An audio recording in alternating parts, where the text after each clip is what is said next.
Please give all your love for the wonderful talents of Mr. Steve Hughes!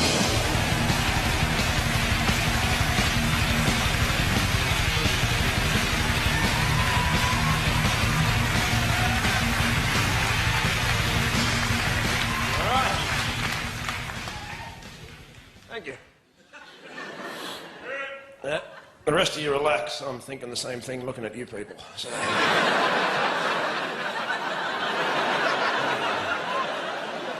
You freaks. And don't worry, there's no need to buy a big issue off me. So, which, by the way, I hope you're decent enough people to do, buy the big issue, at least, you know, give some money to homeless people. I hope you're not those people that go, no, no. I only give my money to registered charities. That way, I know where my money's going. No, you don't. You're not morally superior, you're just gullible and conformist. I know exactly where my money's going, to this bloke with 3 socks and no shoes. And now it's going to the off-licence. Well, it's perfectly acceptable as far as I'm concerned. Well, that's their big moral high ground a lot of the time, you know. You don't give these people money. No. They'll just spend it on drinking drugs. Well, what do you think I was going to spend it on? Hypocrites. What kind of weird world do we live in where they go, don't associate with people less fortunate than yourself who have to live in the street, who have no money. Don't help them out by having a conversation or giving them a few coins. Don't do that. Why don't you just send the money to us and we'll make sure they get it.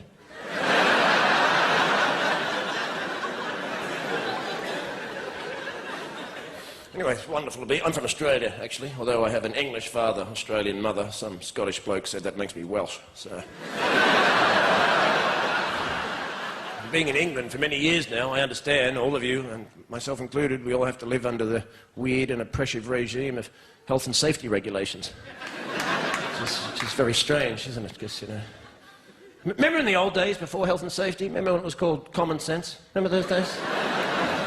Remember many years ago when you used to go, look, there's a great big deep hole. Will I step in it? No, I'll just walk around it like that.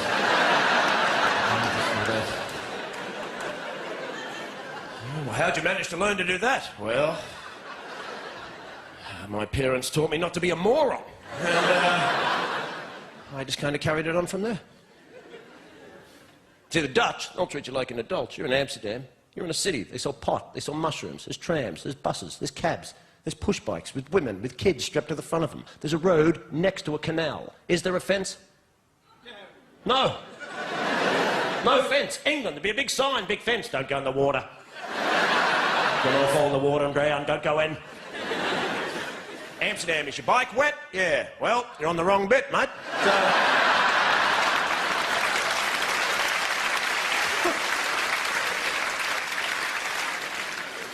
And then we have political correctness, which is the joy that is the other side of health and safety, which is health and safety, which is a small oppression of our physical movement, so we can't do anything without permission from the state. And political correctness is the oppression of our intellectual movement, so no one says anything anymore in case somebody else gets offended. What happens if you say that and someone gets offended? Well, they can be offended. What's wrong with being offended? When did sticks and stones may break my bones stop being relevant? Isn't that what you teach children, for God's sake? That's what you teach toddlers. He called me an idiot. Don't worry about him. He's a dick. Now you have adults going, I was offended, and I have rights. Well, so what? Be offended. Nothing happens. You're an adult. Grow up. Deal with it. I was offended. I don't care. Nothing happens when you're offended. There's nothing... I went to the comedy show, and the comedian said something about the Lord, and I was offended. And when I woke up in the morning, I had leprosy.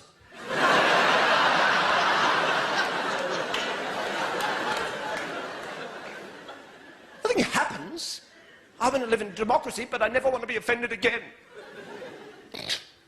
Well, you're an idiot. How do you make make a law about offending people? How do you make it an offence to offend people? Being offended is subjective. It has everything to do with you as an individual, or a collective, or a group, or a society, or a community, your moral conditioning, your religious beliefs. What offends me may not offend you, and you want to make laws about this? I'm offended when I see boy bands, for God's sake. It's a valid offence. I'm offended.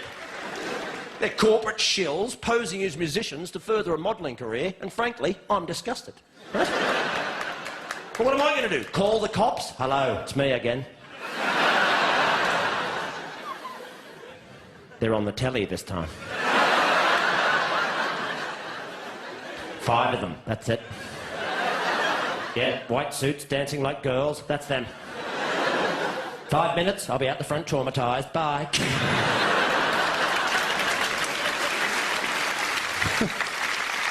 And now we can't smoke anywhere either. No smoking. No. For our health. No, it's not. It's for control. No smoking. Can we still buy cigarettes? Of course. Where can we smoke them? Nowhere. You can smoke them in the woods under a blanket with a torch. Unless it's raining, then health and safety regulations do stipulate that. If you think it's about health, it's not. It's about control. And there's an easy way to understand this, because the Irish were the first to stop smoking in pubs. Now, who saw that coming? Not the Irish. I'd love to have been there the day they told them. What? It's us. We're first. Come on, no. In pubs. But we live in pubs. I tried to give them up. I tried to give up cigarettes. I bought a book on addiction. It said apparently in this book, if you're addicted to something, when you give it up, you replace it with something else. Like a hobby. Huh? So I did a pottery course. Huh? Yeah, first day, everyone made ashtrays. Huh? It was a crap plan, you know, and very embarrassing after sex as well.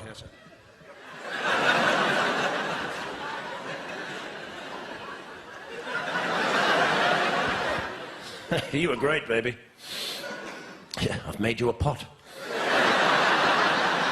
Thank you very much. Have a brilliant night. Hope you enjoy yourself.